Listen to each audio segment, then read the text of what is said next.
সাজুকে যে মারার অর্ডার দিলেন, সাজু তো কাল মারা যাবে। আমি স্যার এই রাজনীতিটা ঠিক বুঝলাম না। রাজনীতিটা বুঝলে না? জি না স্যার।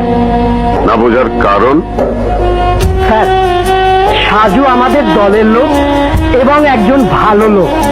সে চাঁদাবাজ না, সে সন্ত্রাসী না। আগামী নির্বাচনে সে আমাদের দল থেকে না দাঁড়িয়ে স্বতন্ত্র নির্বাচন করলেও সে পাস করবে। সাজু কি আমার লোক? জি না, সাজু আপনাকে পছন্দ করে না, কারণ আপনি সন্ত্রাসীদের লালন করেন। জি। ওটা দল চালাতে প্রয়োজন হয়। সাজুর জনপ্রিয়তা যেভাবে বাড়ছে তাতে সে একদিন আমারও প্রতিদ্বন্দ্বী হতে পারে। সিটি কর্পোরেশনের নির্বাচনে আমার নিজস্ব 20 জন কমিশনার নির্বাচিত না হলে ঢাকা শহরে আমার রাজনীতি থাকবে না।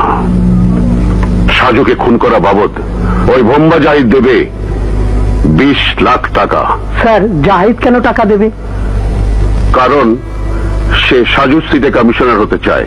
স্যার, তাহলে হিসাবটা দাঁড়ালো এমন, সাজুকে খুন বাবদ জাহিদ আপনাকে 20 লক্ষ টাকা দেবে, খরচ 5 লক্ষ, বেঁচে যাবে 15 লক্ষ।